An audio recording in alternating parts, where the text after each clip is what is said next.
Baik Bapak Ibu ya, pertama-tama perkenalkan saya Ronald, tim Nasaratur yang akan menemani Bapak Ibu ya selama perjalanan kita kurang lebih 11 hari ya, selama pulang dan pergi ya. Dan juga ada Pak Pendeta Daud Cefi Maibaho ya dari Gereja Kristen Indonesia khususnya di Cikarang. Ya, dia juga akan mendampingi saya sebagai pembimbing rohani selama perjalanan nanti Bapak Ibu ya. Mungkin ada hal yang sangat penting yang harus saya sampaikan. Saya mengerti ya Bapak Ibu dan kita semua berasal dari latar belakang yang berbeda-beda.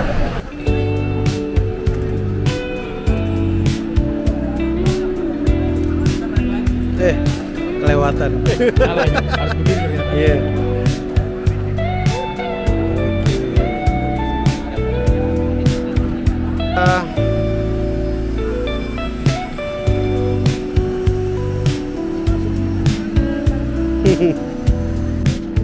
Oke, selamat datang di Istanbul Bapak Ibu. Oke, yang lain masih nyangkut. Oke. Kalau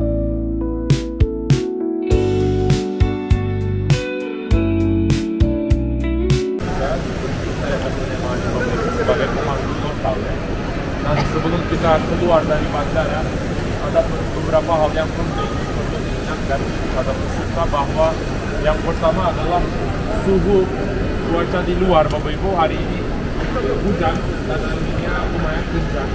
Maka saya rasa Bapak Ibu kita akan dari negara berikut tropis tiba-tiba keluar cuaca buruk. Menurut saya lebih baik ambil jaket kalau disimpan dalam koper besar. Kalau dibilang Asia Eropa juga dua-duanya wilayah Turki, dua-duanya kota Istanbul. Orang Turki juga tidak sampai menyebut atau sampai bahas nama benua Asia atau Eropa. Paling dalam pembicaraan mereka kalau mereka ngobrol, contoh sedangkan kita ada di tempat Eropa kan. Kalau saya bilang hari ini saya ada urusan mau menyeberang. Menyeberang maksudnya karena kita di Eropa artinya mau ke Asia. Atau kita di rumah contoh makan bareng, besok saya menyeberang karena kita kan posisinya di Asia, menyeberang artinya mau ke Eropa. Itu paling mereka menggunakan kata penyeberangan atau menyeberang. Itu saja karena dua-duanya memang. Baik, shalom Bapak Ibu. Perkenalkan nama saya Ivan Haryono Turnip. Walaupun ada Haryononya, memang nggak ada ini kandungan Jawanya nggak ada. Nah, jadi nama Haryononya diberikan oleh Pastor Romo. Nama Romonya Elvidius F. van den Hoven. Nah, jadi ya memang agak jauh menyimpang memang Romonya. Nah, jadi itu Romo Belanda, lama di Jawa, terakhir misinya di Sumatera Utara di Kabanjahe. Saya bekerja di Dinas Perhubungan DKI Jakarta. Istri Boru Situmorang, anak 2, perempuan semuanya, dan puji Tuhan dapat sekali 2. Oh, puji Tuhan. Ya, saya kira ya perempuan dan wanita. Ya. Baik, terima kasih. Terima kasih. Thank you, mantap. Ayo. Ini namanya Fresh Market.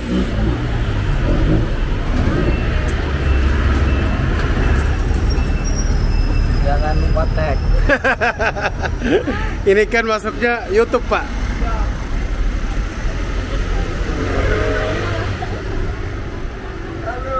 Halo Pak Sarudin. Luar biasa.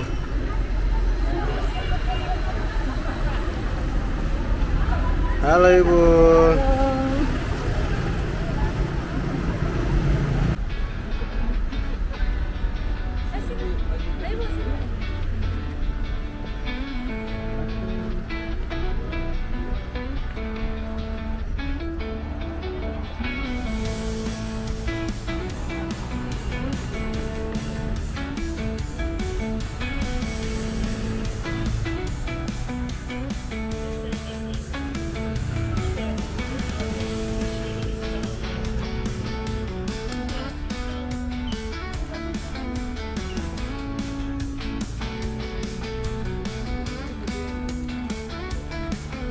Oke, ini runtuhan gereja dari Jemaat di Tiatira.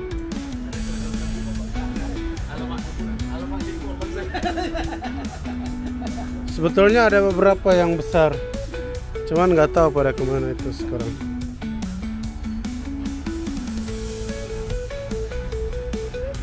Ayo Bapak Ibu masuk sini. Ya kalau mau masuk TV sini.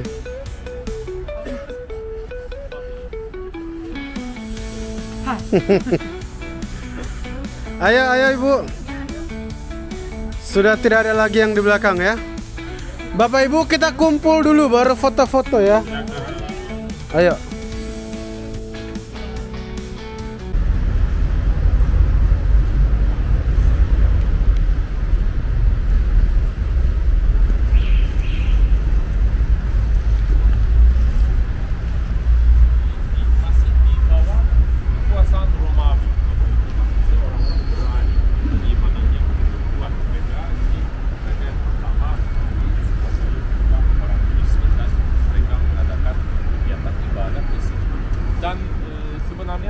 Salah satu kesulitan juga kalau kita lihat dari sisi arkeologi ya.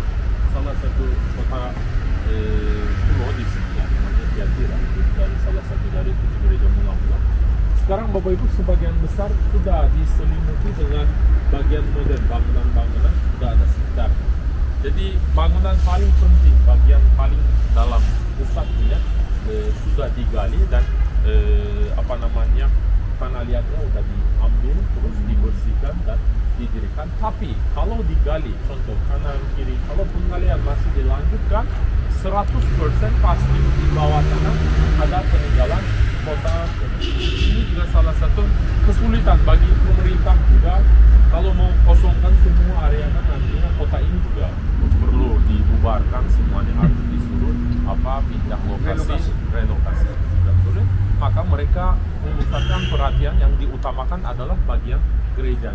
Dan ini sekarang kita benar-benar berada di dalam bangunan gerejanya. Kelihatan juga dari dinding tembok, coba lihat begitu tebal. Terus coba lihat di situ ada bagian apsis. Dan masih penggalian berlanjut Bapak Ibu. Itu orang-orang para arkeolog, mereka masih berusaha, bekerja keras untuk menggali dan mencari ya informasi berikutnya. Selanjutnya itu masih ada percobaan penggalian di sini, tapi tentu saja butuh waktu, tenaga dan biaya tinggi Bapak Ibu, lama. Makanya menurut saya sebagai gereja, salah satu gereja dari 7 gereja mula-mula itu sebagai contoh terbaik menurut saya itu kota kuno Efesus.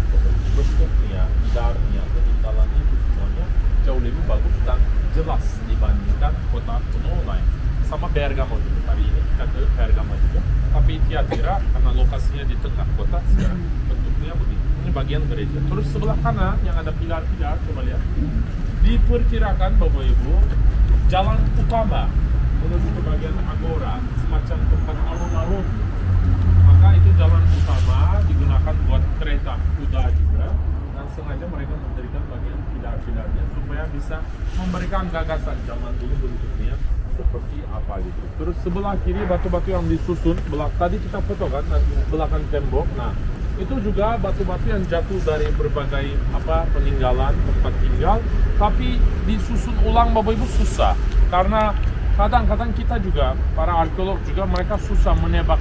Tentu saja mereka punya keahlian, sudah tahu, tapi kalau batunya sudah pecah terus tidak ada catatan, kita belum tahu itu jatuhnya dari mana, tempat aslinya berdiri di mana, maka hanya ditaruh begitu supaya menjadi contoh dan bisa difoto. Dan kadang-kadang ada tulisan Yunani kuno, yang tadi kan ada tulisan Yunani kuno, itu juga membuktikan zaman dulu mereka punya bahasa masing-masing. Jadi di sini saya mau berikan waktu bebas Bapak Ibu, tentu saja pengetahuan saya tentang latar belakang cerita. Tertekan, saya lupa, tapi tadi di ayat terakhir bahwa di akhir yang akan cerita. Tapi saya ingat loh, terima kasih loh. Hari ini saya di sini, gejala dia kuat.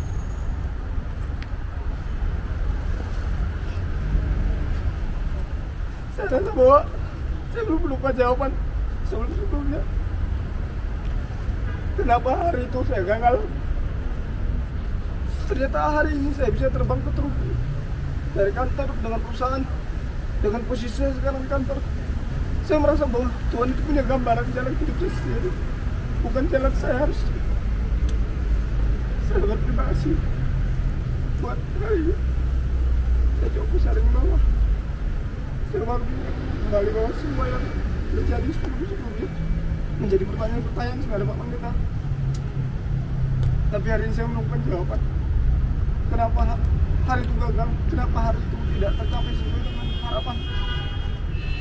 Ada hal ini ternyata yang siapkan. Bukan rencana saya ternyata yang diinginkan. Bukan rencana saya. Saya cuma mau share itu Bapak Ibu. TV lagi.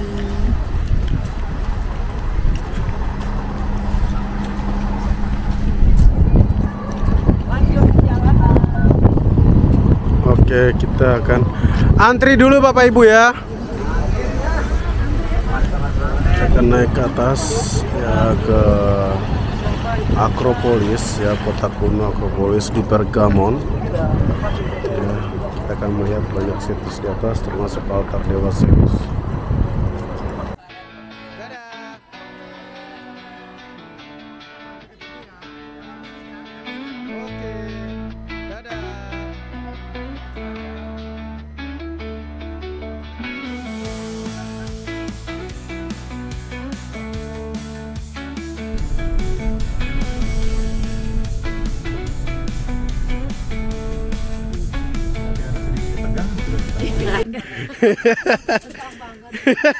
Kalau boleh naik kaki naik.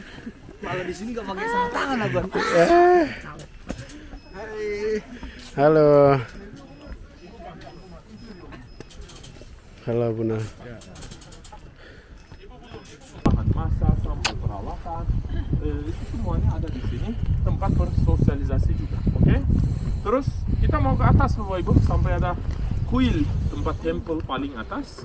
Tinggal dikit lagi, mari bersama kita bisa balik lagi deh Mas. Aman? Oh, dia di bawah aja. Iya.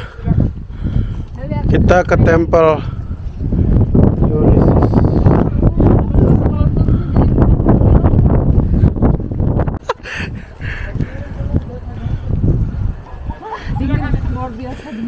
Luar biasa. Yuk kita kumpul.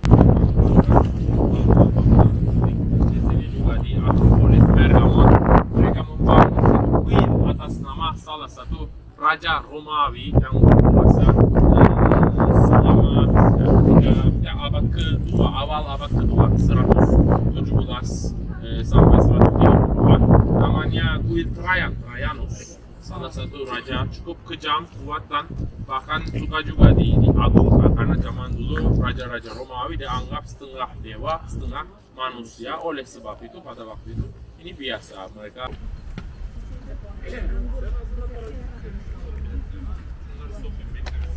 Mari Bapak Ibu kita masuk lewat sini, silakan. Oke, mari kita. Mari. Yang penting menginjak dulu.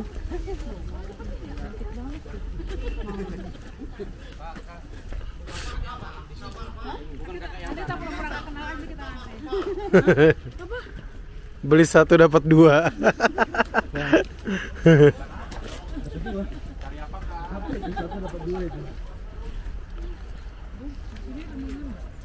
Oh, renungan. Kalau di atas kan kota Akropol, kalau di sini gereja dan jemaatnya. Iya. Kalau di atas kan tempatnya kaisar.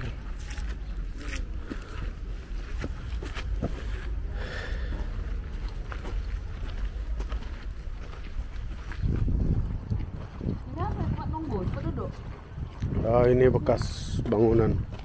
Bukan tempat tunggu, Ibu. Nanti mungkin kita renungannya di dalam aja.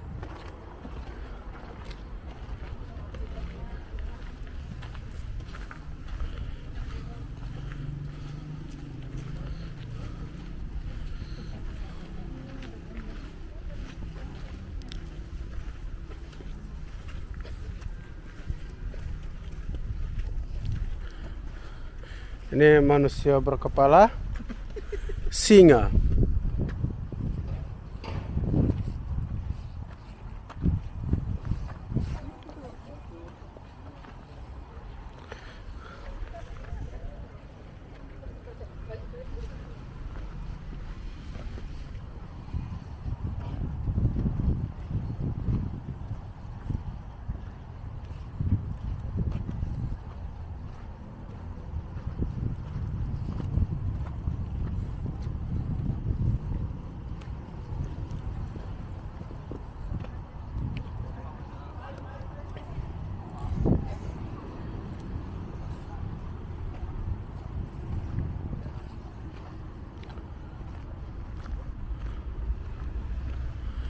Ayo Bapak Ibu, yuk. Nanti kita balik lewat situ.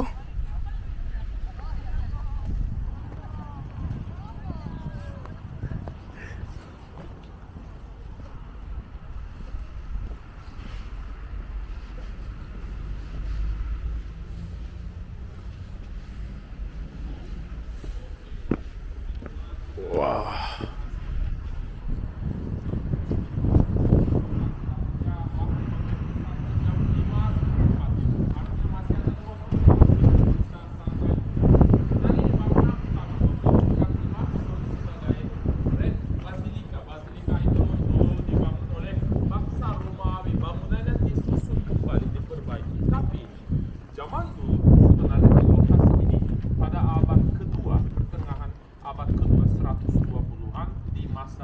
Hadrian atau Hadrianus namanya, mereka sudah punya kuil di sini dibangun atas nama dewi dewa yang bawaan, kepercayaan bawaan dari Mesir, Bapak Ibu. Karena sebagian Afrika Utara juga termasuk Mesir, Kairo atau zaman dulu namanya Alexandria namanya, dikuasai oleh kerajaan Romawi. Maka keyakinan mereka juga, agama mereka juga ada campur dan ada bawaan sampai sini, dan mereka membangun kuil atas nama dewi dewa negara Mesir bawaan mereka, terutama Serapis salah satu yang terkenal di sini. Maka di luar tadi ada yang perhatikan tidak terbuat dari batu marmer, ada pakunya juga, itu juga wajahnya kan seperti kucing kayak di Mesir, piramida Sphinx gitu, kayak binatang-binatang seperti singa atau kucing, gambarnya ukirannya itu juga membuktikan memang abad pertama dan abad kedua dalam kerajaan Romawi masih sebagian tempat-tempat,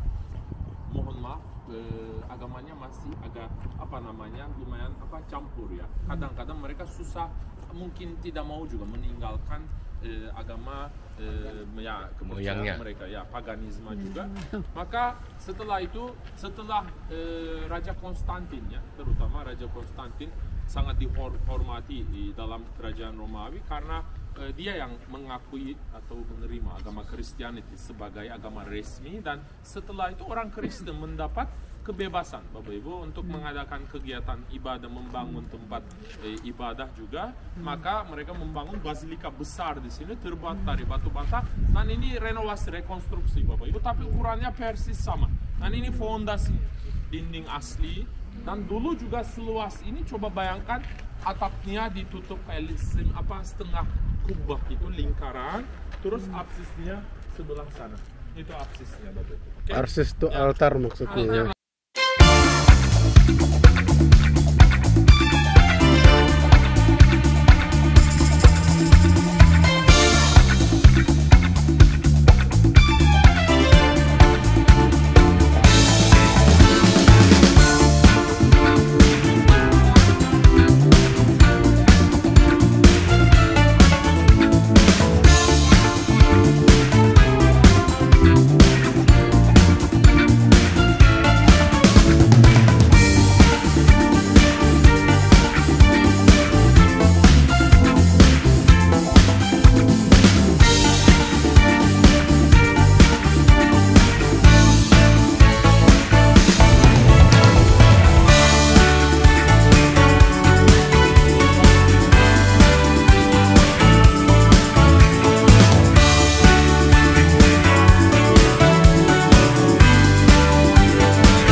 tinggalnya Bunda Maria, dan akhirnya ketemu tempatnya di tengah hutan di sini. Habis itu tempatnya direnovasi, diperbaiki, dan sudah diakui bahwa kemungkinan besar zaman dulu Saint Johannes sama Bunda Maria mereka pernah kesini berdua, dan tempat tinggalnya dekat sini juga. Maka setiap tahun ratusan ribu orang mereka datang sini untuk melihat tempatnya dan berdoa, dan sudah diakui sebagai UNESCO warisan budaya dunia juga ya, secara resmi. Boleh dikatakan ini salah satu tempat paling penting bagi orang Kristen yang datang ke Turki, sama Efesus dan makamnya Saint Johannes. Jadi ini daerah sini, Efesus zaman dulu benar-benar telah menjadi pusat agama Kristiani.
Iya.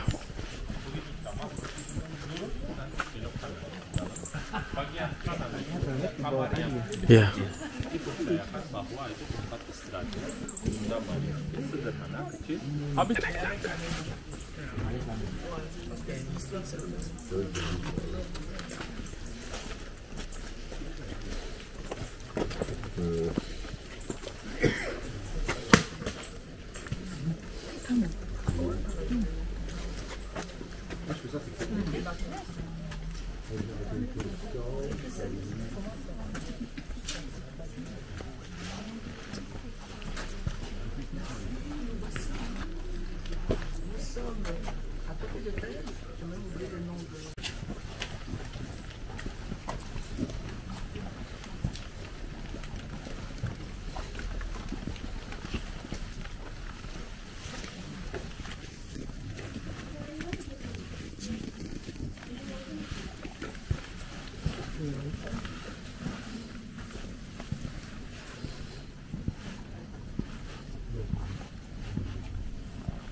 Silakan Pak.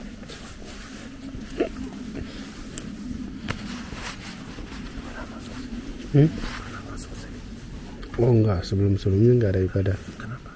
Ya karena saya tidak minta.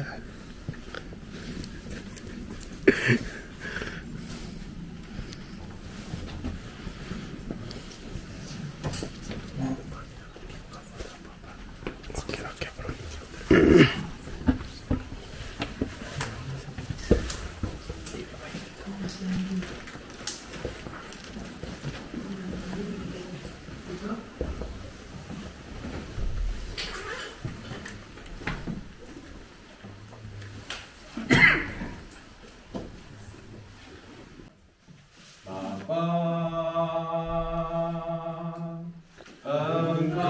sungguh baik,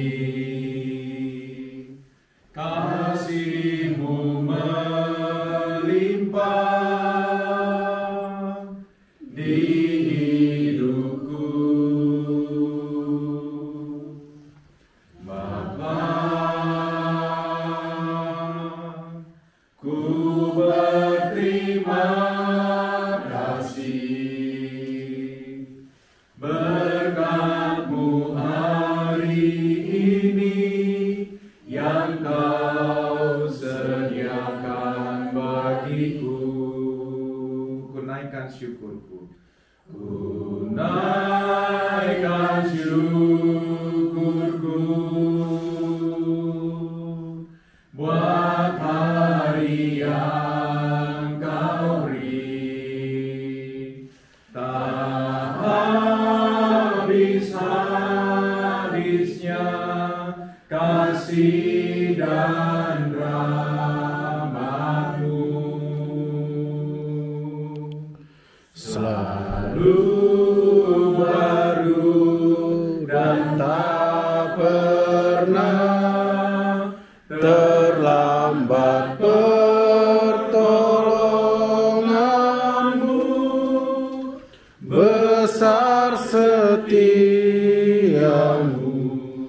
di sepanjang hidupku.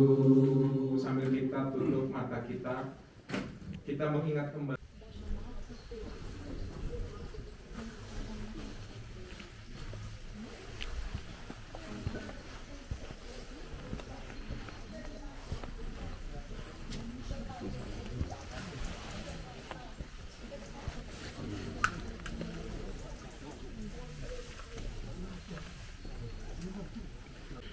Ini tempat air suci ya di sebagian bawah rumah Bunda Maria. Ada orang bisa.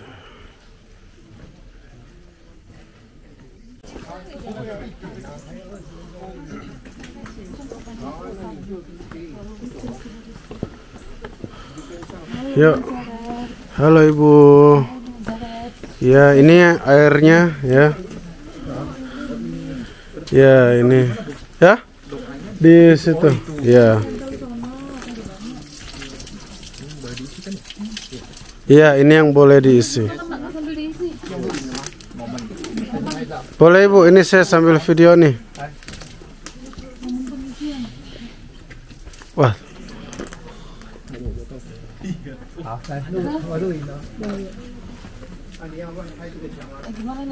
Ya, tekan. Pelan-pelan aja. Nah, gitu.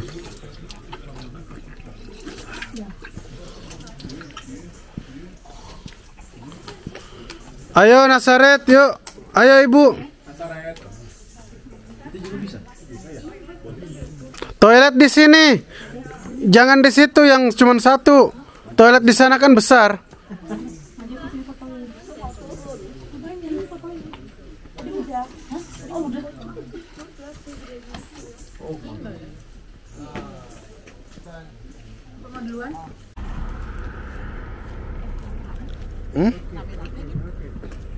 Mau rame-rame apa sendiri? Rame-rame, oke. Yuk kita foto rame-rame yuk. Kaosnya nanti di itu apa namanya? Ephesus Ancient City.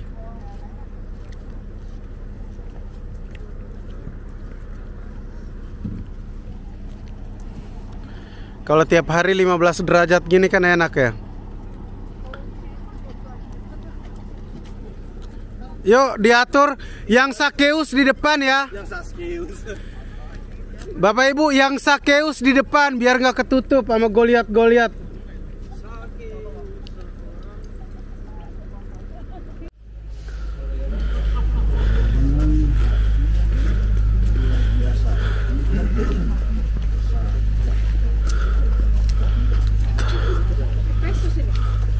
Ini Saint John Basilica. Ya, tapi sama-sama ya dengan kota tua Efesus masih satu daerah juga. Tapi nanti kota tua Efesus kita ke tempat satu lagi. Nah, kita baca firman jemaat di Efesus di sini ya, Bunda. Di sini. Iya. Bukan di bawah.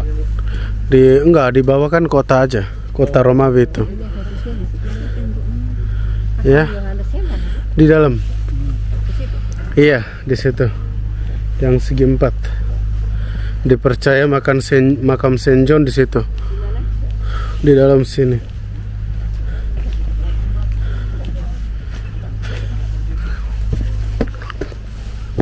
Ini yang di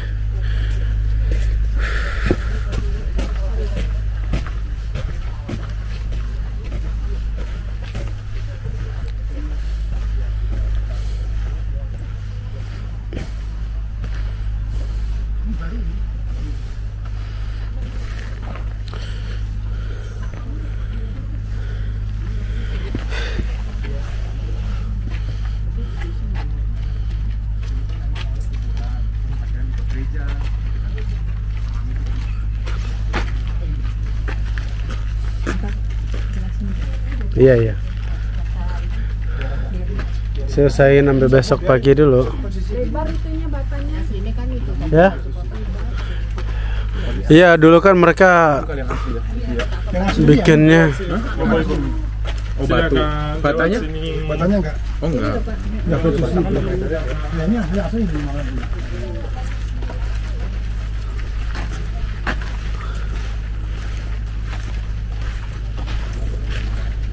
Ayo guys.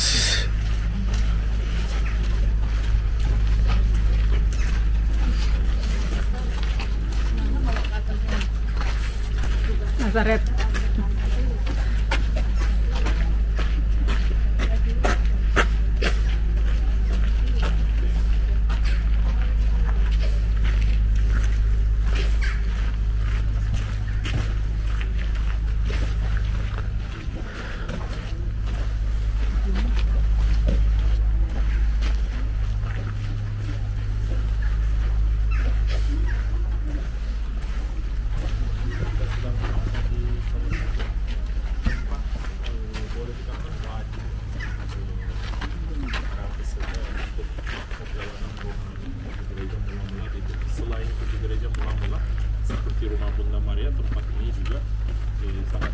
Karena memang sudah terbukti dan sudah dicatat, sudah diakui bahwa tulangnya, mayatnya, makamnya beliau Saint Johannes ada di sini, dan tempat ini juga sering dikunjungi oleh orang-orang pastor-pastor tinggi dari seluruh dunia, termasuk Pope juga dari Vatikan ada yang sering kunjungan ke sini, dan sudah ada memang mereka akui bahwa makamnya beliau ada di sini. Bentuknya seperti salib, Bapak Ibu. Jadi makamnya beliau ada di bagian altar arah ke sana menghadap ke timur, terus kanan kiri ada 2 ruangan cukup panjang, dan kalau dilihat dari atas seperti biasa bentuknya seperti salib. Dan tempatnya semacam pergabungan bahan bakunya terbuat dari batu bata sama batu marmer. Sudah direnovasi, tapi tentu saja bagian atapnya sudah hilang karena zaman dulu biasanya bagian atap terbuat dari kayu supaya jadi ringan dan tidak memberikan tekanan ke bawah.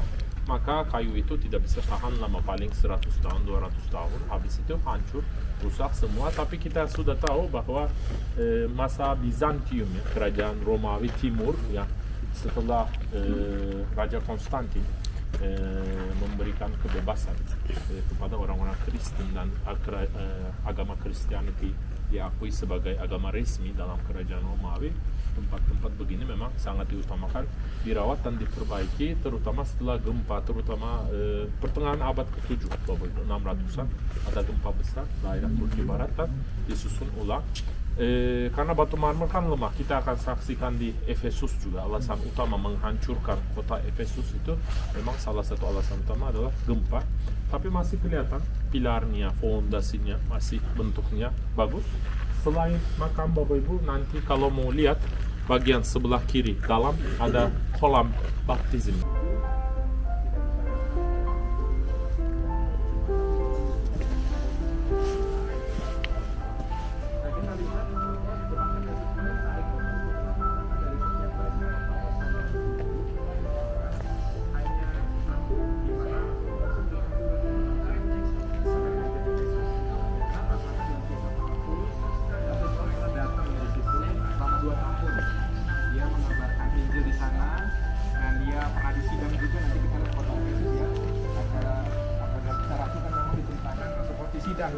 ya di depan istilahnya pejabat-pejabat ya, dipertanyakan kenapa kamu membawa kabar ini gitu ya tentang Yesus yang bangkit. Dan pada masa itu juga Efesus itu ada satu Dewi Artemis. Dewi Artemis ini menurut pemahaman mereka patungnya itu jatuh dari langit ya.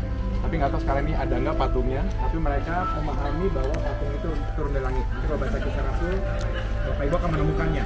Kalau baca Kisah 16 begitu ya, bahwa ada patung yang jatuh dari langit, itu patung Dewi Artemis. Nah, ketika Paulus bilang ke situ, datang ke situ, dia katakan, masa sih kita percaya sama buatan manusia? Orang pada waktu itu percaya itu turun dari langit. Ya. Tapi Paulus bilang ini buatan manusia ini gitu ya. Makanya ada ada kekecewaan orang-orang yang membuat patung Dewi Artemis. Wah, ini mati.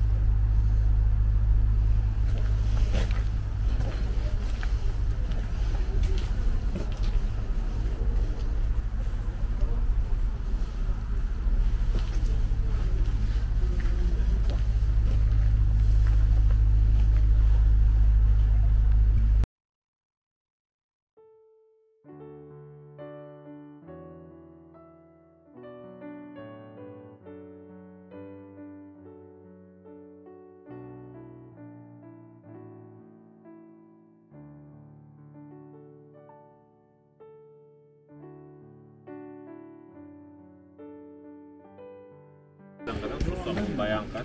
Jadi peta-peta begini sangat membantu untuk memahami kondisi kota dan bentuknya. Dan kita sedang berada di dalam kota kuno terluas di Turki, Bapak Ibu. Namanya bahasa Turkinya Efes. Sini Efes.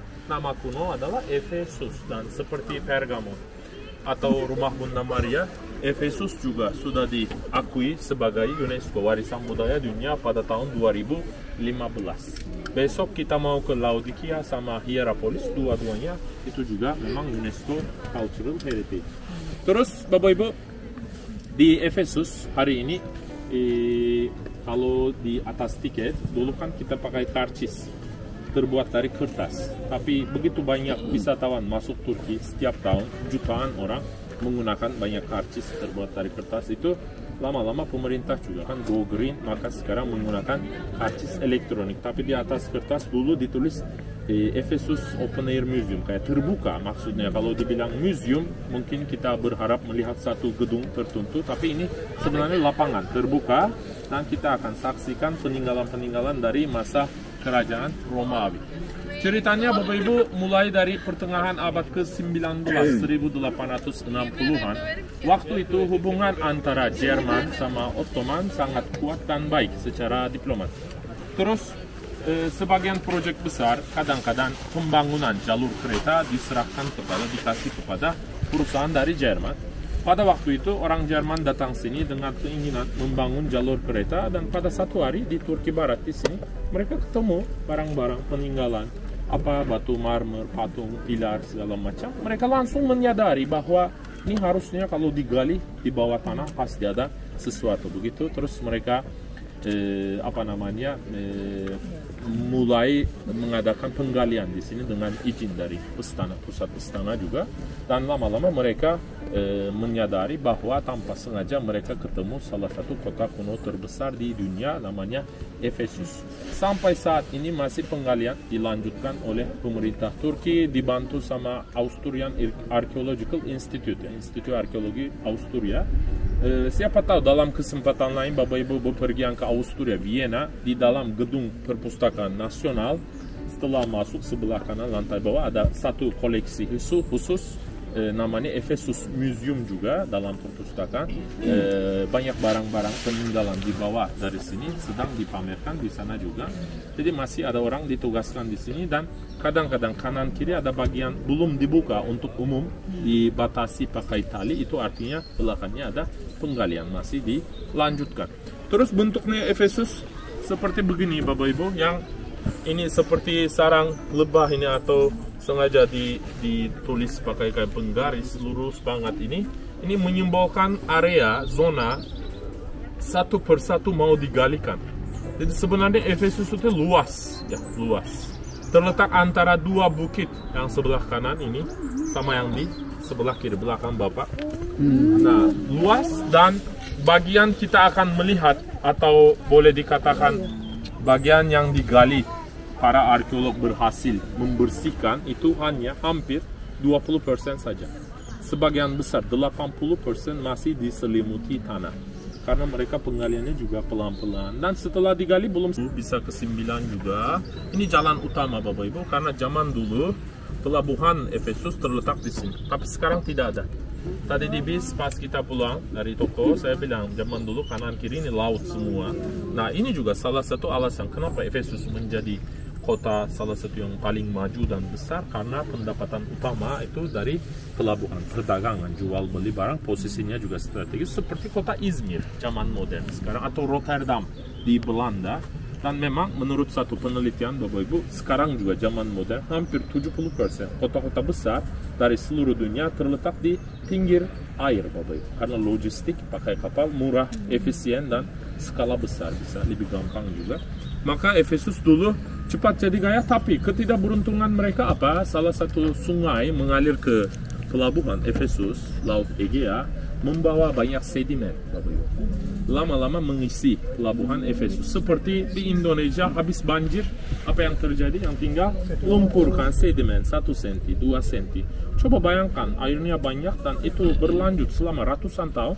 Lama-lama pelabuhan diisi, kapal besar tidak bisa masuk. Terus barang-barang diturunkan tengah laut pakai perahu. Itu merepotkan. Jadi kepentingan Efesus atau efisiensi itu menurun, pendapatannya juga berkurang, maka mereka harus pindah lokasi. Itu ngaruh sistem perekonomian mereka. Yang kedua adalah Bapak Ibu, karena pelabuhannya diisi, itu kan airnya jadi lebih stabil, tidak mengalir, maka lama-lama menyebabkan kemunculan banyak nyamuk.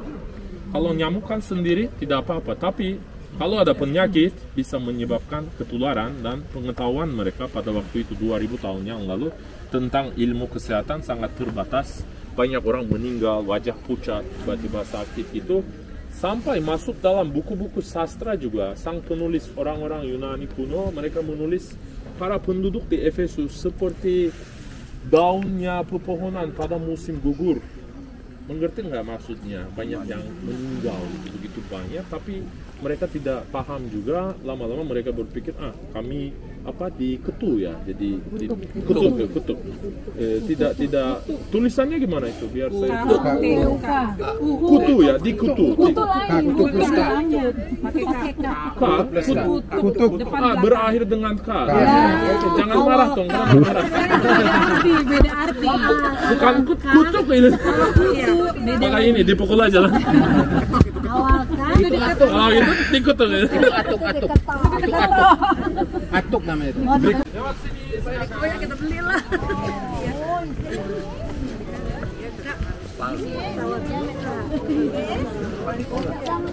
Jangan ditawar.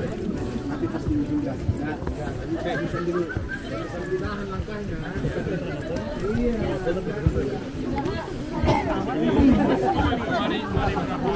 Ya, pasal por acá, por acá. Jangan berantem, kenapa berantem? Semua dapat di tangan. Tidak dipasang di tempat itu, dia menunjukkan kepada orang tuanya. Ini nih yang nggak mau ini. Ini yang cocok. Bapak Ibu, seperti ini kaos kita kan ada ikan kan. Ceritanya Bapak Ibu sudah tahu, berkaitan dengan singkatan yang menyimbolkan nama Yesus Kristus. Maka di Efesus juga selain ikan, mereka sering menggunakan lambang diagram ini, coba lihat. Ini di sini. Jadi saya menghindari menyentuh juga karena itu juga asli. Seperti simbol ikan, mereka menggunakan diagram ini karena bentuknya cocok untuk menulis atau pergabungan gambar huruf paling depan, seperti ikan iktus kan, iktus. Nah, sama juga. Maka ini juga kita sering ketemu di kota-kota itu bahwa semacam tanda di sini pasti ada orang Kristen zaman dulu pernah tinggal di sini. Mari lanjut kita. Ayo.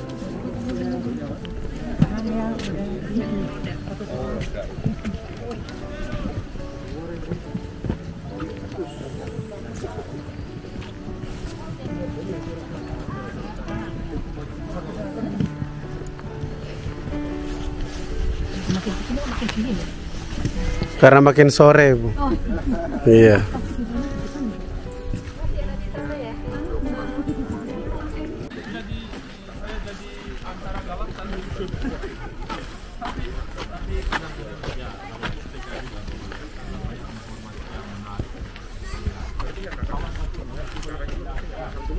patung marmer antaranya tidak ada kan itu kan apa asli juga. Kadang-kadang saya mendapat pertanyaan gimana ya orang nampak. Sebenarnya pengetahuan orang Romawi tentang ilmu arsitektur itu luas, Bapak. Mereka sudah pintar menggunakan crane secara manual semuanya, tapi tetap itu tantangan besar, terutama untuk mendirikan pilar-pilar besar ini. Mereka menggunakan semacam sistem khusus. Mereka taruh batu yang paling bawah itu fondasinya ya, oke. Itu namanya fondasinya, oke. Ditaruh ini. Terus diisi tanah Bapak Ibu, oke. Diratakan. Terus yang kedua didorong sampai atas, terus didirikan lagi. Habis itu diisi tanah lagi, terus didorong lagi sampai atas, sampai sini didirikan lagi. Terus paling atas juga ditaruh, terus habis itu mereka bersihkan tanahnya dan pilarnya bisa berdiri sendiri. Coba perhatikan antara dua batu selalu ada lubang, itu khusus untuk mengalirkan besi cairan. Lama-lama jadi kokoh dan lebih kuat. Tapi dalam keadaan perang atau keperluan, besinya itu diambil karena zaman dulu metalurgi juga terbatas. Besi apalagi baja sangat susah ditemu. Maka kadang-kadang zaman dulu 2000 tahun yang lalu begitu bernilai tinggi baja dan besi yang bagus, kadang satu pedang bisa ditukar dengan satu ekor kuda bagus. Harganya sangat tinggi. Belum tentu semua orang di medan pertempuran punya pedang masing-masing dan begitu susah juga. Terus sebelah kanan belakang salah satu teater kecil, tapi sebenarnya bukan untuk pertunjukan. Kalau teater kan khusus buat rakyat. Ini untuk orang-orang tertentu, kelompok tertentu, orang petinggi, bangsawan, gubernur. Zaman dulu mereka kumpul sini rapat, ya, dan membahas hal-hal tentang negara mereka, kerajaan mereka. Namanya Odeon. Odeon berkapasitas hampir 2000 orang. Kemungkinan besar bagian atapnya juga ditutup pakai tirai sama kayu. Itu juga hilang hancur. Bagian atapnya tadi ini tempat asli. Bagian bawah batu marmer itu yang asli, tapi bagian atas rekonstruksi, udah disusun ulang, diperbaiki Bapak. Oke? Namanya Odeon, Odeon. Mari lanjut kita, silakan. Odeon. Ya, Odeon. Jadi belajar sejarah sampai rumah langsung pulang. Bukan sampai rumah, sampai bus. Belum sampai rumah, ditanya lagi, nanya alamat sampai nyebrang udah. Suburan oleh sebab itu Ini tempatnya patung Dewi Artemis, ya, Dewi Kesuburan bagi orang-orang seperti kepercayaan paganisme zaman ini. Yang mereka melakukan penggalian. karena patungnya penting diangkat ke sungai, takut kena air hujan atau tidak matahari, lama-lama bisa namanya Artemis. Tinggi patung berapa? Kenapa? Tinggi patungnya berapa Pak? Paling 2,5 meter kira-kira. Simpan di museum lain dalam ruang tertutup di kota di sini juga dia. Lewat sini, ayo. Ayo. Tuh gambar penemuannya tuh.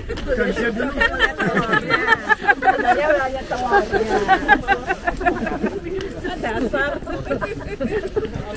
Kelas telah. Ada Evi. Ada aja. Racunnya bisanya atau bisa membunuh juga ya. Kalau ada yang bisa berikan jawaban tepat, saya traktir jus 5 nanti di Jadi racunnya dilunakan supaya Anti racun. Dia memiliki racun yang yang bisa membunuh, tetapi darahnya bisa menawarkan. Tidak. Sepertinya saya yang minum jus. Ular itu kalau Romawi berarti keberuntungan atau kebaikan. Sebenarnya Bapak Ibu ada alasan juga. Menurut ceritanya, apa yang ular melakukan setiap tahun? Ganti kulitnya, betul. Jadi orang Romawi berpikir si binatang ini mengetahui rahasianya, gimana caranya awet muda, karena setiap tahun dia ganti kulit, seolah-olah dia tidak pernah tua dan selalu kayak lahir kembali, lalu kulit dia kan yang baru dalamnya, maka mereka memilih ular. Kalau ini obor, dalam seni juga Bapak Ibu, obor, cahaya, api itu selalu menyimbolkan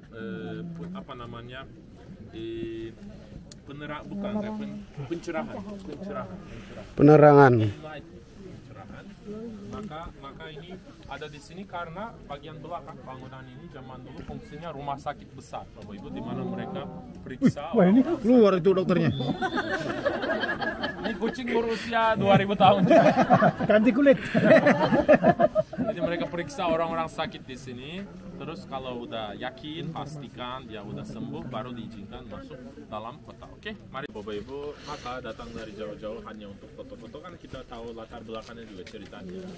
Sama-sama saling belajar dan memperluas bahwa di belakang saya ini ada patung lagi Bapak Ibu. Salah satu Devi bernama Nike atau Nike, ya memang berkaitan dengan merek sepatu ini, saya juga Nike. Memang ceritanya nyambung karena Dewi Nike zaman dulu dipercayakan, dianggap sebagai Dewi keberuntungan. Coba lihat bentuknya Nike juga. Ini seperti lambang sepatu kan? Coba. Ini kan?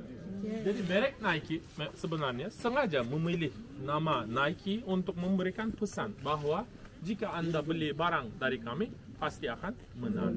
Beruntung. Habis ini ada Adidas, Reebok. Apa ini?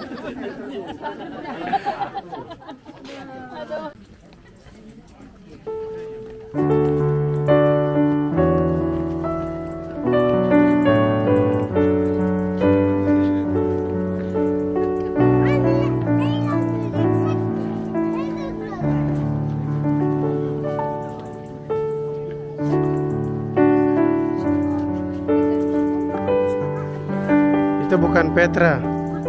Ya, Petra itu di Jordania. Oh, ada, ya mirip lah. Kan Petra juga pahatannya itu. Dalam bangunannya juga semakin berubah dan jadi lebih penting. Bapak Ibu, contoh bagian sini coba lihat, sudah digali, bentuknya bertingkat-tingkat Bapak Ibu. Namanya teras haus atau perumahan bertingkat-tingkat.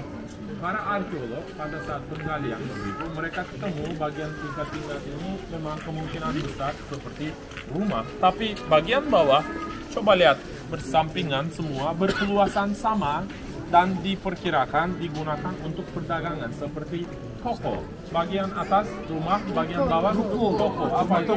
Toko. Jangan-jangan orang Indonesia juga mengambil inspirasi dari orang Romawi. Kemana-mana Bapak Ibu pergi ya, kalau ketemu peninggalan Romawi, gereja, tempat sosialisasi, rumah, tempat semuanya, selalu ada dua macam hiasan Bapak Ibu. Pertama mozaik, kedua fresko. Kalau mozaik biasanya di kerajaan Romawi Timur, kalau fresko kerajaan Romawi Barat. Paling banyak di mana? Di Florence, Italia. Pada saat Renaissance, kan Michelangelo, Leonardo da Vinci, mereka membuat hatinya gereja-gereja di sana. Ya. Itu Sistine, kapel Sistina itu semuanya kan dilukis pakai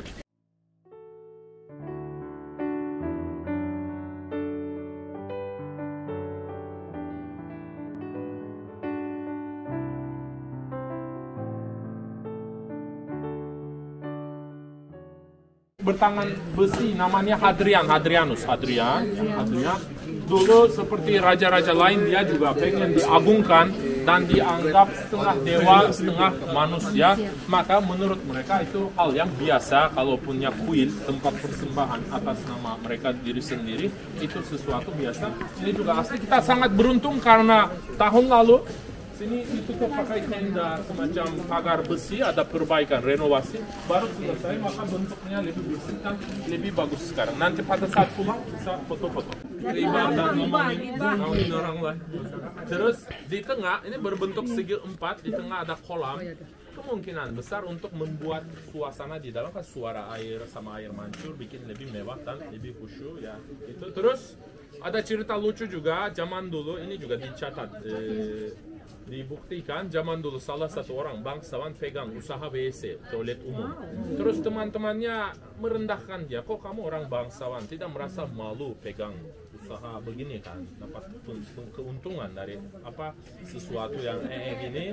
Terus dia jawab sambil berwibawa, dia bilang uang ya emas, maksudnya uang tidak berbau katanya. Jadi apapun usaha kita selama kita dapat keuntungan itu halal, tidak penting. Oke? Di dalam coba lihat ada bagian warna putih. Terus setelah mereka BAP, mereka mungkin terlalu detail, mereka menggunakan stick ya, tongkat paling ujung diikat semacam sumur ya, atau bahan WC buat buang air besar zaman dulu.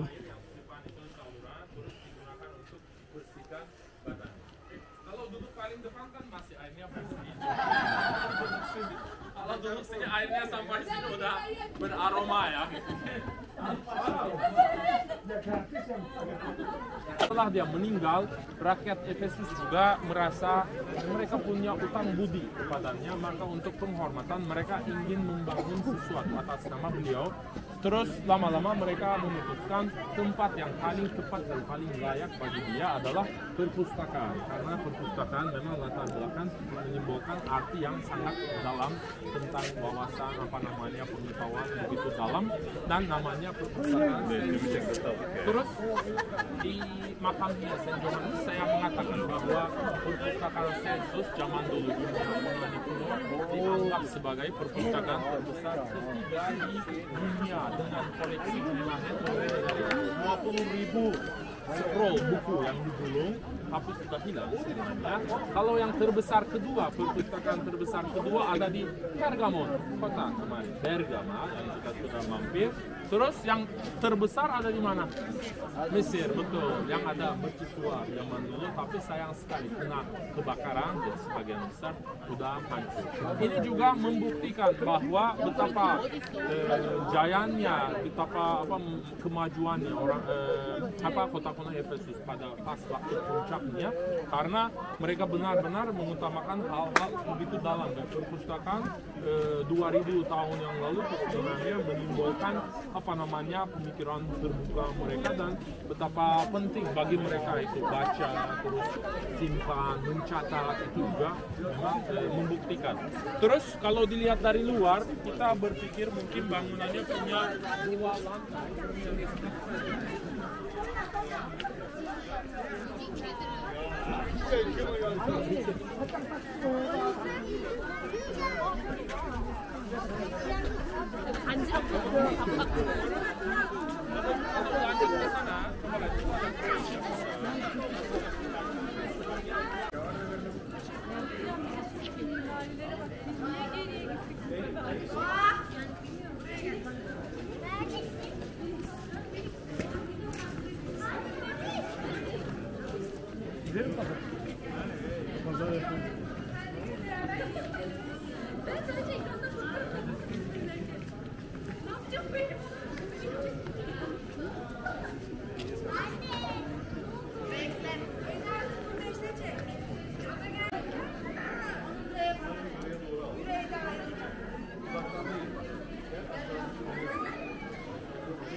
Ya, selamat datang di Sardis, Ancient City.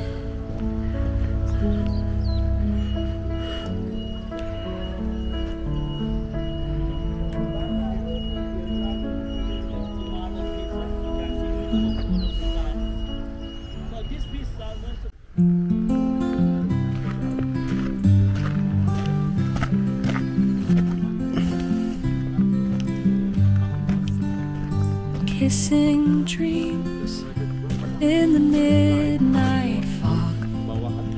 Under the glow of a neon light we jog broken. Kambing masih belum dicukur, dilempar dalam air, dibiarkan. Lama-lama butiran emas itu masuk dan terus dijatuhkan.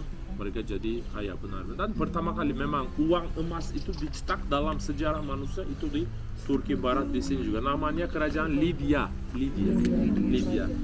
mereka yang mengubah sistem barter, tukaran, switch, memberikan biji gandum dapat sesuatu tukaran. Tapi pertama kali mereka mengadakan sistem pembayaran pakai emas itu orang Lydia di sini juga. Oke, mari kita lanjut lewat sini menuju ke bagian pusat kota. Lydia.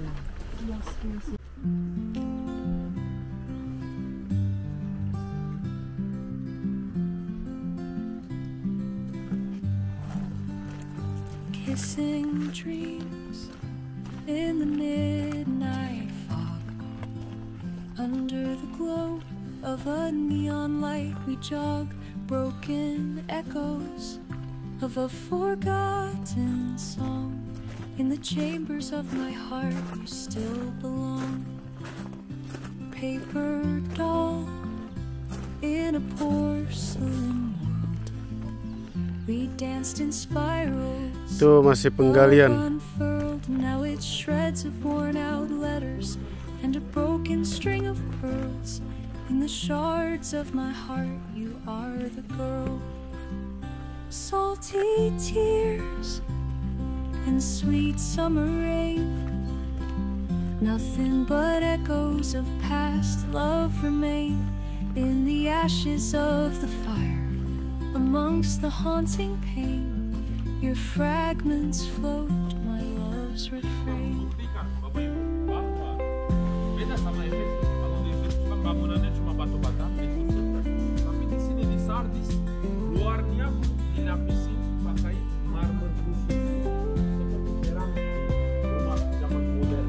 Begitu mereka tentu saja butuh biaya. Paper doll in a porcelain world. We danced in spirals, love unfurled. Now it's shreds of pearls. In the shards of my heart you are the girl. Salty tears and sweet summer rain, nothing but echoes of past love remain. In the ashes of the fire, amongst the haunting pain, your fragments float, my love's refrain.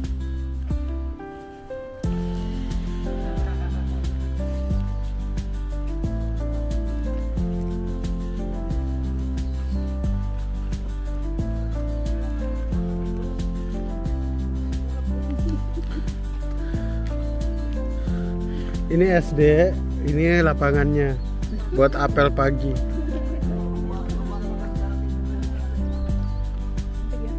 Cantik.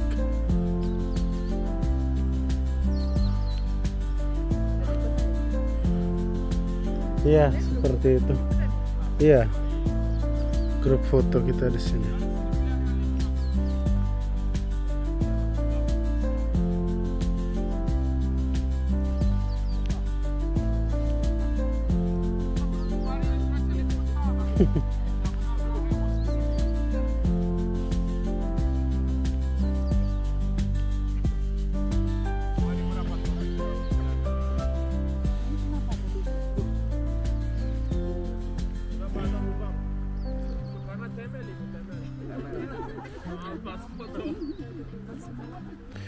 Temel lagi mau bikin pas foto dia.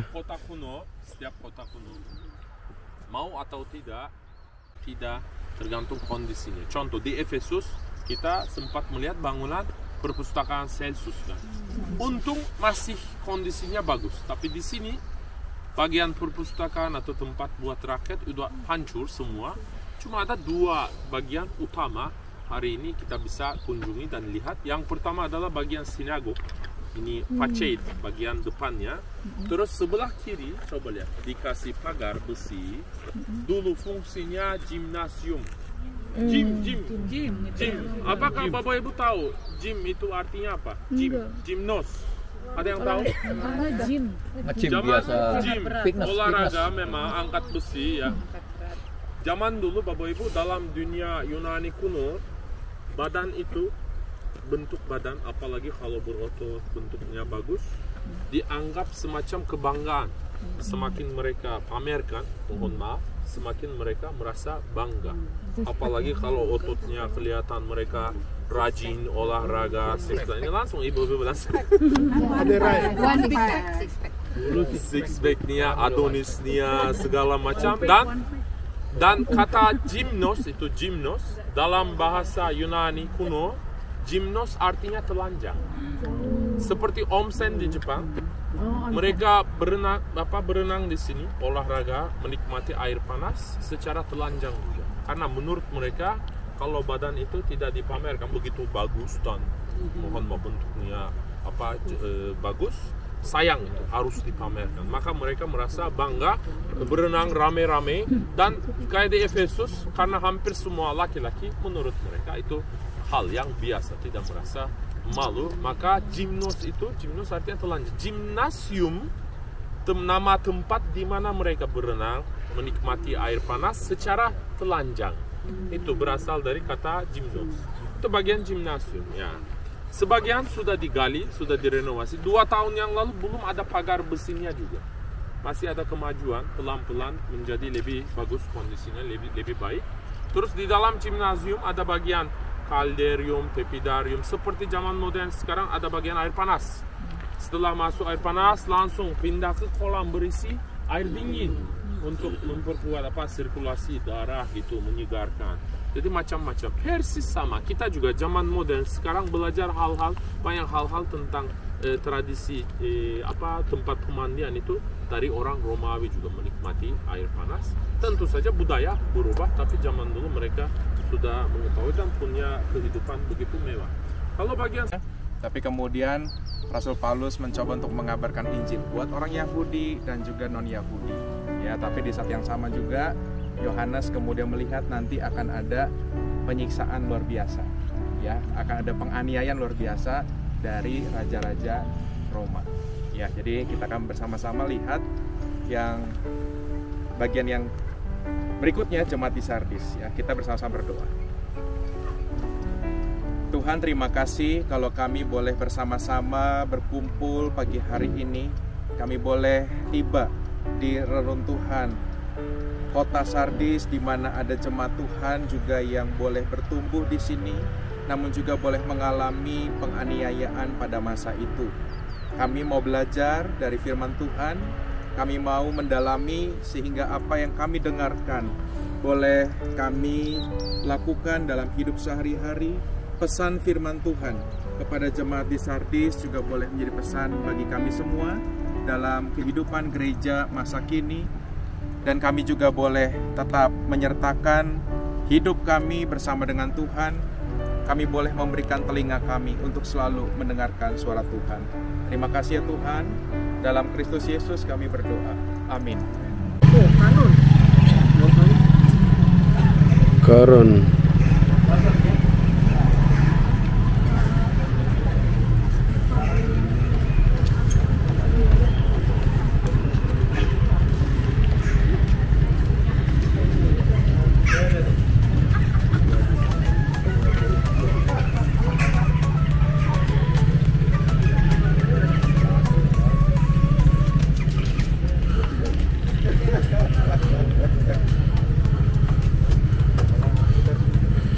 Senjan.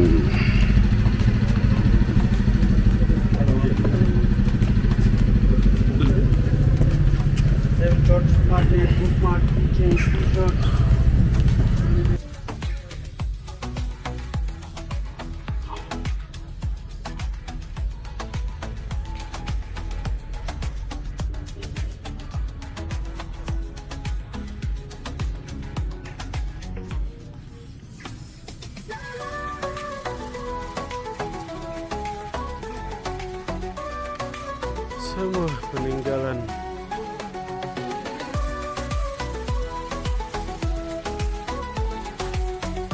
di mana-mana selalu ada polisi.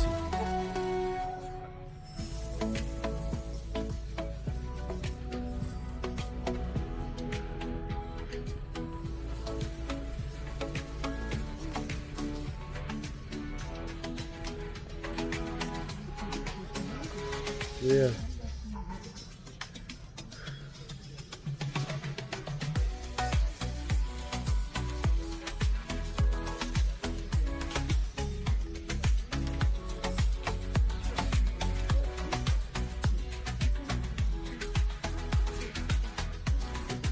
Iya. Ini sebelum saya reinkarnasi dulu saya diletakkan di dalam sini.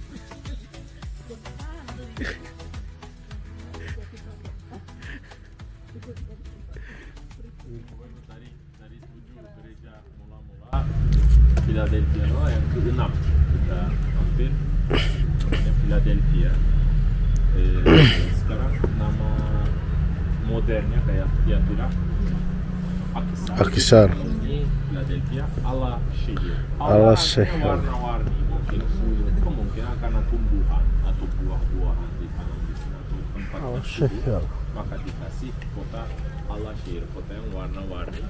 Dan seperti Tiatira kemarin di Akhisar, satu-satunya tempat penggalian diadakan oleh pemerintah Turki adalah bagian gereja, dan memang bagian paling penting juga.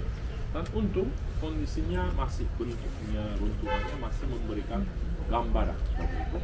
Dan harusnya mempunyai 4 pilar, Bapak Ibu. Ini dalam ilmu arsitektur disebut sebagai kaki gajah. Untuk bangunan yang besar dan dindingnya tebal, untuk menahan tekanan dari atas, sengaja mereka membangun pilarnya terlalu tebal. Dari 4 pilar, 4 kaki gajah, tinggal 3. 1, 2, 3. Yang keempat tempatnya di sana, tapi belum digali, masih dalam bentuk runtuhan.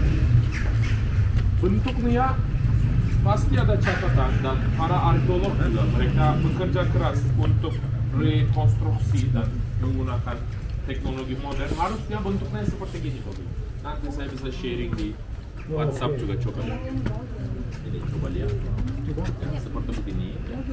Seperti gini, berkubah-kubah besar, dan dibangun atas nama Saint Johannes, atau ada tulisan Saint John atau John, sama maksudnya.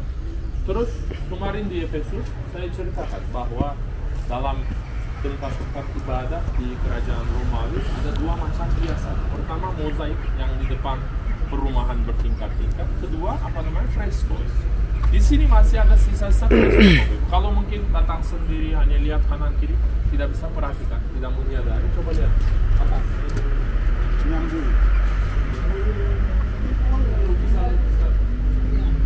Itu ada lingkaran, mulai dari paling kiri, lingkaran pertama, 2, 3. Itu ada salib warna hitam, kelihatan nggak? Ada salib, ini juga ada. Kemungkinan karena lingkaran kan biasanya gambarnya murid-murid Yesus digambarkan dan memenuhi di dalam interiornya gereja sebagai hiasan bambu. Ini fresko. Kalau mozaik terbuat dari batu, kalau fresko mereka menggunakan semacam lapisan gips kimia terbuat dari batu kapur biasanya. Setelah kering dihaluskan, terus habis itu mereka kasih cat. Catnya juga biasanya dari tumbuhan, dari alam langsung. Contoh, warna ungu dari terong, warna kuning dari contoh safran, contoh warna merah dari ceri, atau warna coklat dari kulit bawang bombay direbuskan, contoh, atau warna hijau dari walnut, atau walnut tadi ada pohonnya, daunnya udah berguguran. Jadi mereka ambilnya dari langsung alam, tapi antara semua warna ada satu warna yang tidak bisa didapat dari alam. Itu warna apa? Ini pisah. Putih memang batu kapur udah putih sendiri, telur juga. Hitam. Biru. Di alam Bapak Ibu ketemu bunga warna biru, susah nggak? Susah kan? Lebih banyak Indonesia ada, tapi maksud saya antara semua warna yang paling jarang ditemukan itu sebenarnya biru. Maka untuk biru mereka menggunakan semacam pasir batu, dibeli dari India dan Pakistan, Afghanistan. Susah sekali dapatnya, dan zaman dulu harganya juga tinggi. Namanya lapis lazuli. Lapis lazuli. Lazuli itu sampai pengaruh bahasa Latin juga. Sekarang dalam bahasa Itali, azure artinya langit. Langit warna apa? Biru juga. Itu juga berasal dari batu lapis lazuli. Harganya tinggi zaman dulu, itu juga membuktikan mereka mengeluarkan biaya dana terlalu besar dan benar-benar diutamakan, sampai mereka perhatikan hal-hal kecil juga. Untuk hiasan aja mereka bawakan batu dari Afghanistan, Pakistan. Coba bayangkan zaman begitu bagus dan indah aslinya. Ini saya ceritakan supaya Bapak Ibu bisa membayangkan, ya, membayangkan.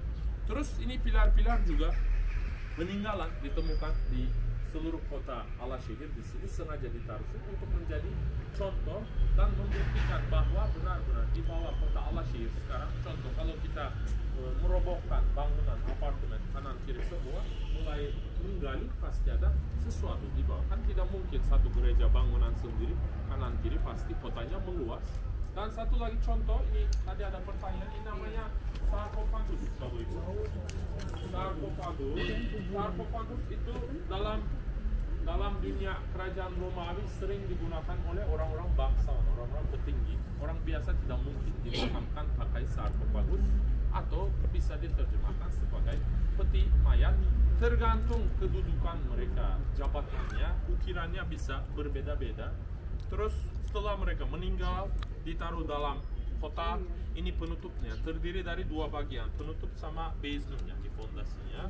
Terus ditutup seperti di Efesus, dicairkan dialirkan besi cairan, terus ditutup. Tapi sayang sekali, dari zaman dulu memang orang-orang tahu, terutama orang-orang yang kejar harta karun.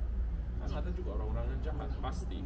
Mereka sudah tahu bahwa setiap kali mereka ketemu peti mayat sarkofagus, pasti ada harta di dalamnya, karena orang-orang penting dulu dimakamkan sama pedangnya, gigi emas, atau mungkin pisau kecil, cincinnya, dan barang-barang berharga, kadang-kadang hak emas, gelas, segala macam, barang-barang harta karun. Mereka kejar, kalau tidak ketemu apa-apa, tetap ada satu poin di dalam sarkofagus. Alasannya, zaman dulu orang Romawi percaya setelah mereka meninggal, seperti kita kan akhirat, kita meninggal kan pasti ada hari kiamat, terus dosa, pahala. Intinya kepercayaan mereka semacam kayak boleh dikatakan kayak mitos juga. Mereka berpikir setelah meninggal untuk nyampe surga harus menyeberang satu sungai, namanya sungai Styx. Oke? Kalau mau berenang tidak bisa, sungai itu bahaya. Harus diantar pakai perahu. Dan pada saat acara pemakaman, orang-orang tetangga, mungkin keluarganya, istrinya, mereka taruh satu koin emas di bawah lidah dia di sini, terus ditutup. Kalau dia tidak punya harta apapun, tidak punya pedang mewah, barang-barang, ya, dia bisa menggunakan uang emas itu untuk membayar semacam tips buat yang orang pakai perahu itu. Dia mengantar dia dari sisi sini sampai bagian surga. Jadi orang-orang yang jahat, maksud saya yang bejat sini, pasti mereka tahu. Kalaupun setidaknya tidak ada apa-apa, pasti ada uang koin di dalam lidah. Kalau setan apa?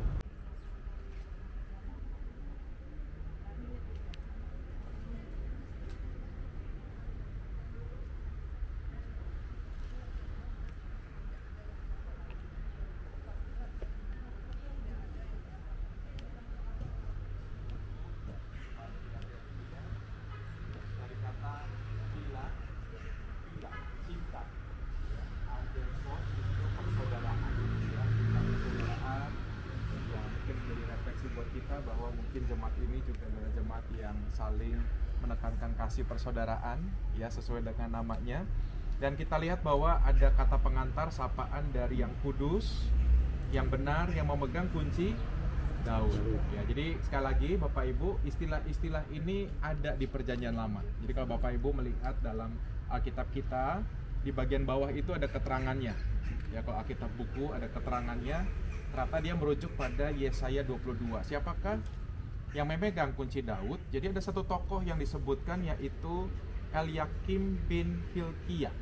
Siapakah dia? Dia pemegang kunci, pengurus istana. Ya, jadi ada istana raja, biasanya ada pengurus-pengurusnya. Nah, dia yang pegang kunci, ya, untuk dia tahu betul apa yang diperlukan oleh raja. Kebetulan dia hidup di zaman raja.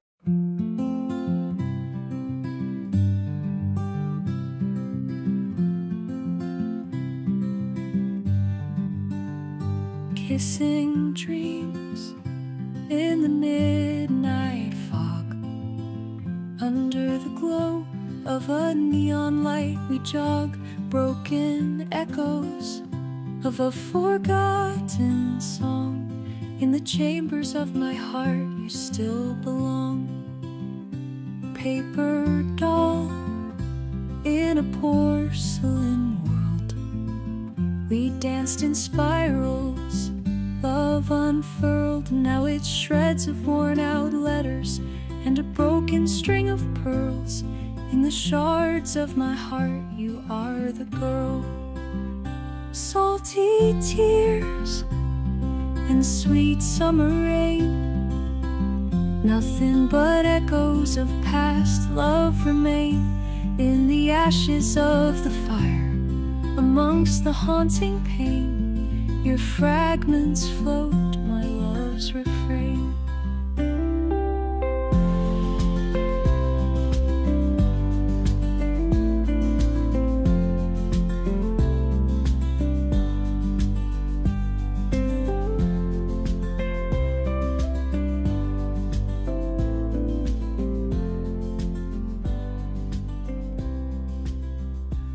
Paper doll in a porcelain world, we danced in spirals.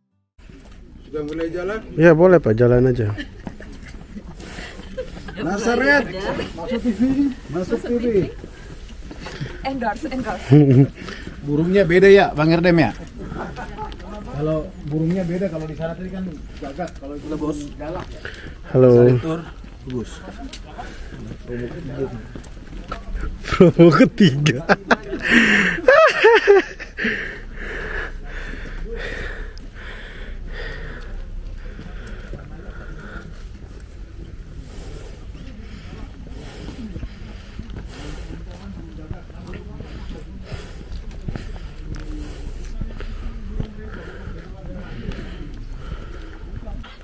Ada apa? Soalnya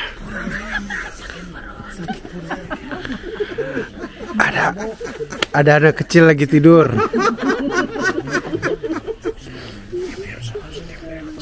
Diam. Maaf. Tadi lagi berdoa ada jemaat yang berisik di sana. Mama, semangat Mama. Mama semangat. Ayo ibu-ibu, ayo semangat.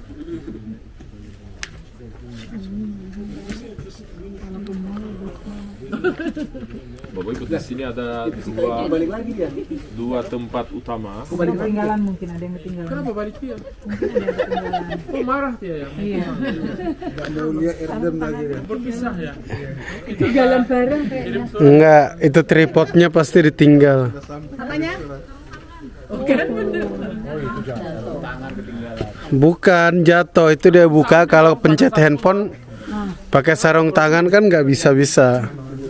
Jadi ditanggalin. Kayak restoran 500 meter kemarin. Nah kemarin, tahu jabatan. Bapak Ibu, bagian gereja berbentuk, ini bagian gerejanya berbentuk kayak segi panjang, tapi hampir segi 4 juga, tapi bagian ininya lebih panjang. Terus ini bagian timur, apsis atau altarnya.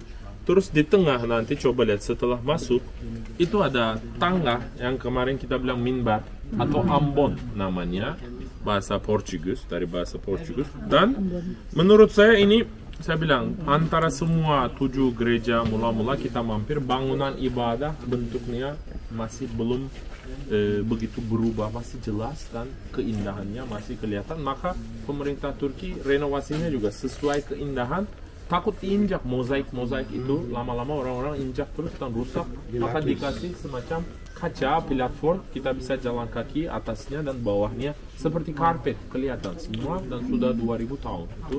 Tapi sayangnya daerah sini Bapak Ibu sering kena gempa. Ya, pasti pengetahuan Bapak jauh lebih baik daripada saya tentang ilmu geologi. Tapi setahu saya daerah Turki Barat sini Bapak Ibu, termasuk Hierapolis juga, setiap 250 tahun sampai 300 tahun selalu ada gerakan besar, gempa besar. Maka itu yang menghancurkan. Pernah mereka mencoba memperbaiki, tapi lama-lama udah hancur. Tapi untung masih sekarang sudah disusun ulang dengan perjuangan lembaga.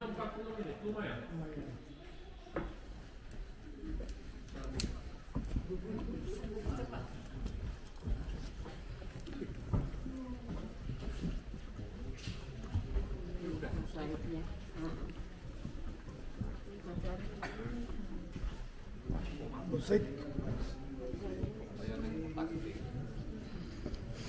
Oke, lewat sana Bapak Ibu. Jangan loncat-loncat ya. Supaya semua bisa menyaksikan.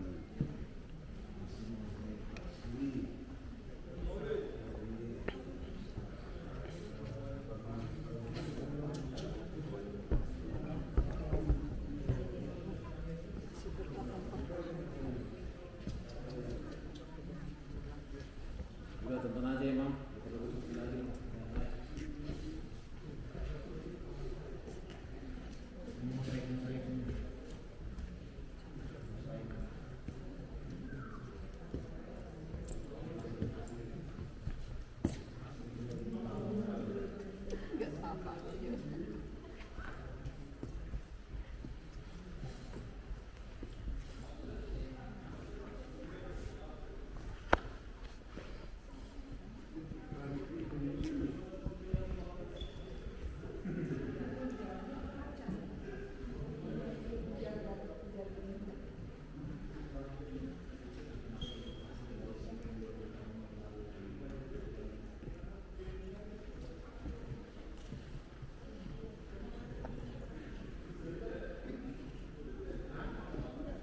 Kilometer itu untuk air dingin. Tapi untuk air panasnya itu dari Hierapolis. Nanti kita ke sana ya. Hierapolis kurang lebih 10 km. Tapi sepanas-panasnya air dari Hierapolis ketika nyampe ke sini udah nggak panas lagi. Ya, udah anget lah gitu ya, udah suam-suam kuku. Nah, ini menggambarkan bagaimana mereka ini jemaat yang ya suam-suam kuku. Ya, mereka tidak lagi memprioritaskan Tuhan dalam kehidupan mereka. Nah, pertanyaannya kenapa nih? Mereka itu tidak memprioritaskan Tuhan. Karena ayat 17. Silakan. Karena engkau berkata, aku kaya dan aku telah memperkayakan diriku dan aku tidak kekurangan apa-apa. Dan karena engkau tidak tahu bahwa engkau melarat dan malang, miskin, buta, dan telanjang, maka aku menasihatkan engkau supaya engkau membeli daripadaku emas yang telah dimurnikan dalam api, agar engkau menjadi kaya, dan juga pakaian putih, supaya engkau memakainya, agar jangan kelihatan ketelanjanganmu yang memalukan, dan lagi minyak untuk melumas matamu, supaya engkau dapat melihat. Ya, jadi masalahnya apa nih? Kenapa mereka menduakan Tuhan, mereka tidak terlalu mengandalkan Tuhan, tidak memprioritaskan Tuhan karena kaya. Ya, jadi dari jemaat-jemaat yang ada ini termasuk yang kaya. Ya, kaya. Kenapa? Ternyata mereka itu punya bisnis ya, perdagangan. Yang pertama adalah wol hitam. Kalau tadi ada wol putih, ini wol hitam. Ya, dan itu juga sangat khas untuk tempat ini. Lalu kemudian juga mereka juga punya sumber emas. Ya, Bung Erdem pernah cerita ya, ketika kulit domba dilemparkan ke sungai, begitu ya ditarik, nanti ada emas-emas yang menempel. Ya, jadi itu memang mereka jemaat yang kaya. Kemudian mereka juga punya produk minyak, ya. Kalau dalam bahasa ini minyak ya. Kalau Erdem mengatakan tuh cairan, ya, berasal dari air hangat tadi untuk mata, untuk kesehatan mata. Ya, jadi memang jemaat ini, kota ini adalah kota yang kaya. Karena satu kali mengalami gempa seperti Erdem sampaikan, dan Kaisar Nero itu menawarkan bantuan. Boleh dong dibantu gitu ya, dibantu supaya diperbaiki lagi. Tapi mereka menolak. Kenapa? Karena mereka kaya. Ya, karena mereka bisa dengan kemampuannya sendiri. Oke, tapi juga secara iman, kadangkala Tuhan itu tempatkan di belakang. Karena merasa apa? Saya mampu kok, gitu ya. Saya mampu. Atas sampai situ. Nah, kameranya sudah siap kameranya? Oke, sekarang dimasukkan kembali dalam kantor. Ayo, sambil kita jalan, mari menempatkan kameranya menghadap ke kiri sambil jalan. Kita foto-foto. Gigi atau tulang manusia terbuat dari kalsium itu. Perkiraannya orang-orang geologis ya, mereka bilang air ini mengalir terus.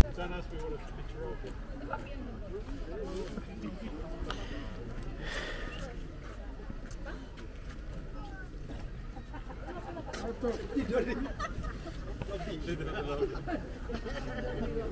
Otomatis oke. Untuk elektris. Mari berapa? Di belakang saya Anda dapat melihat rekonstruksi atau rekreasi bentuknya peta Hierapolis dari zaman dulu. Terus ini juga Hierapolis juga salah satu UNESCO warisan budaya dunia. Apakah ada yang tahu lambang ini artinya apa? Kita sering lihat ada di Bromo, Borobudur, ada. Ini lingkaran menyimbolkan dunia bumi. Terus bagian di dalam itu menyimbolkan dua tangan perlindungan. Jadi tempat-tempat ini dilindungi oleh UNESCO dan mempunyai kepentingan buat semua orang dari seluruh dunia, bukan hanya sekedar objek wisata, tapi latar belakangnya itu ceritanya dalam. Posisi kita sekarang Bapak Ibu dekat sini.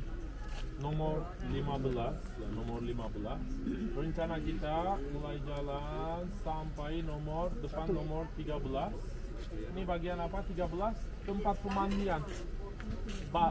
BEF itu tempat pemandian. Itu juga sengaja dibangun berdekatan sama bagian termal. Jadi mereka menikmati air termal di sini.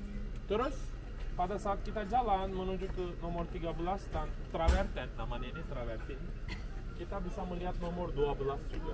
Kelihatannya dekat, tapi sebenarnya jauh. Saya pernah juga mencoba mendaki, pulang pergi kurang lebih 1 jam 20 menit. Jauh, nanti Anda juga akan melihat. Terus ini nomor 7, Agora, seperti di Pergamon atau di alun-alun tempat pasar. Nomor 1, Nekropolis, tempat pemakaman orang-orang zaman dulu. Bagian pemakamannya sengaja juga jauh dari pusat kota, bagian paling pinggir kota. Bentuknya cantik, bagus, tapi sayang sekali sekarang sebagian besar sudah hancur. Yang jelas itu masih kelihatan oke, bagian teater sama nomor 13 tempat pemandian. Terus di sini juga ada sisa-sisa kayak kuil, terus pilar-pilar, tapi dibandingkan dengan kota lain masih kalah.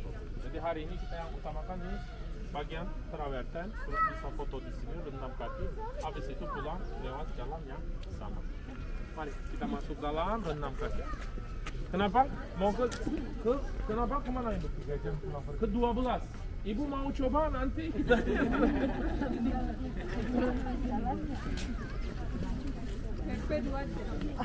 Aduh aku bener betul.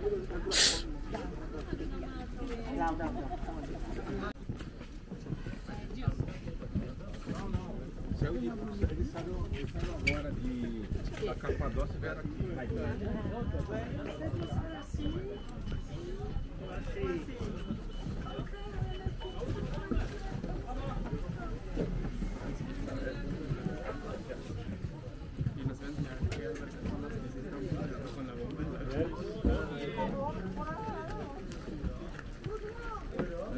Ya, Rodi.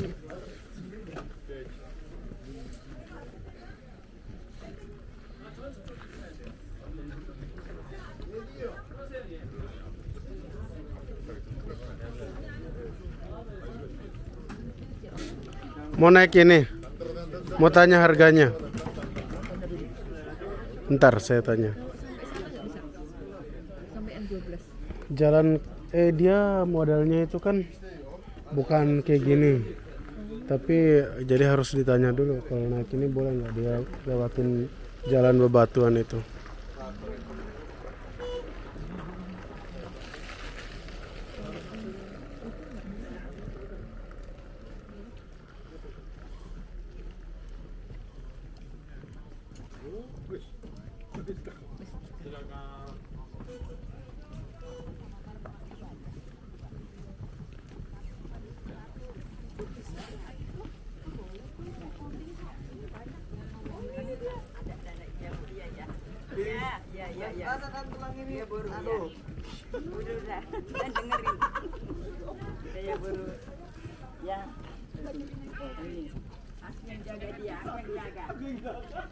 minivan kita bisa naik sampai atas bagian teater. Terus belakang teater jalan lagi 15 menit mendaki gunung, kita bisa ziarah makamnya Saint Philippus, Martyr Philippus. Tapi masalahnya sekarang minivan tidak ada, adanya golf car. Saya sudah hubungi mereka dan ada aturan baru. Katanya golf car itu memang selain harga mahal, memang waktu penggunaannya juga terbatas. Hanya bisa disewakan selama 1 jam. Kita bayar mahal, terus hanya dibatasi 1 jam, tidak masuk akal. Karena masuk dari pintu sampai teater aja bisa 20 menit.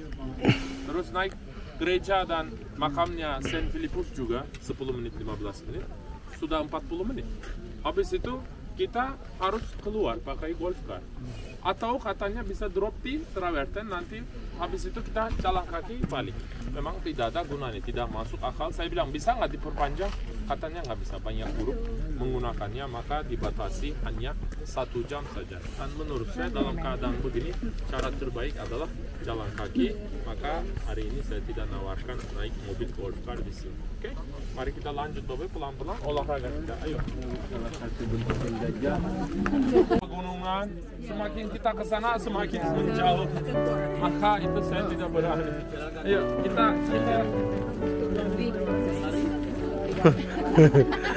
mau lari Pepe nggak apa-apa. TikTok dari TikTok.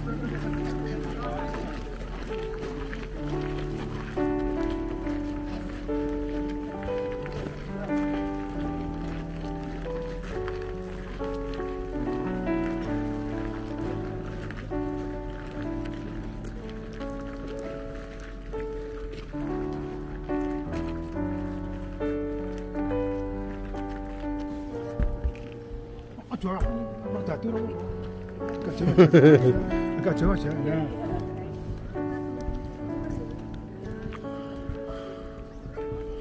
Ramtani fi anasa Hasanin. Wah, saling memvideokan kita, Pak. DJI dan DJI saling berantem itu. Tapi punya bapak beda model yang ini ya. Iya.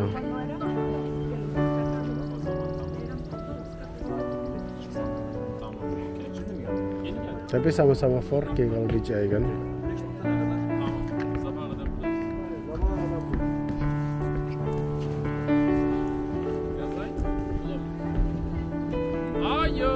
Ayo.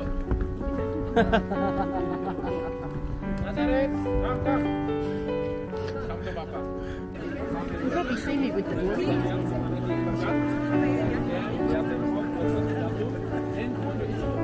Alami langsung kita menggunakan tangan pakai handphone buat tenang langsung ucap rusak. Saran saya beli lagi kalau oke silakan. Saran saya coba jalan pelan-pelan, handphone masih di dalam kantong. Kalau sudah sampai posisi cukup bagus, baru dikeluarkan. Terus izin ibu permisi. Kedua, pada saat jalan kaki, mohon menghindari menginjak bagian warna gelap, apalagi warna hijau. Apa itu? Lulus semua. Terus yang ketiga, daripada turun pergi jauh-jauh, coba lihat di situ ada saluran, orang-orang pada duduk, coba lihat. Isinya air panas.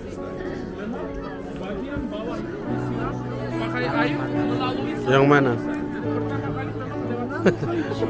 Enggak lah, enggak itu. Yang lebih tertutup pastinya. Lagi rekam loh saya.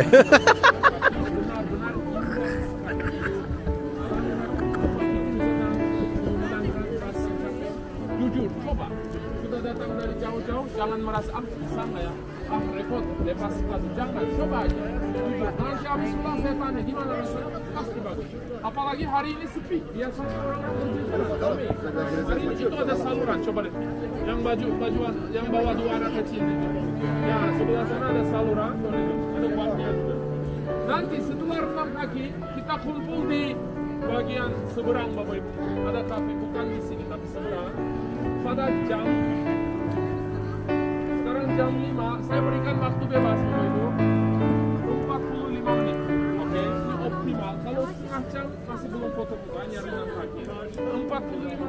Pokoknya jam 6 kurang seperempat kita kumpul di kafe sebelah, oke?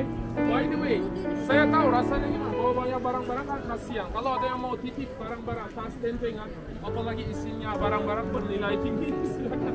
Boleh kasih saya duduk sana sambil tunggu, silakan. Biasa saya selalu jaga tas, tidak apa. Silakan. Halo Bapak Ibu, dadah dulu dong.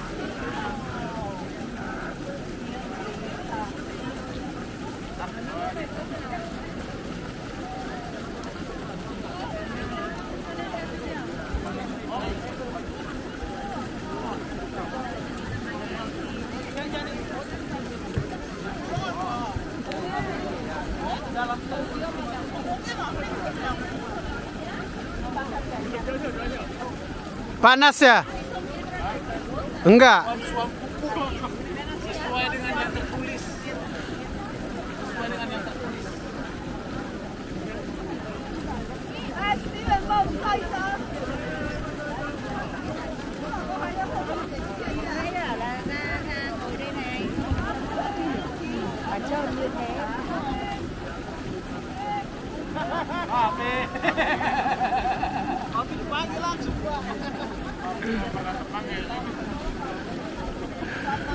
Papi kok deket sama yang lain?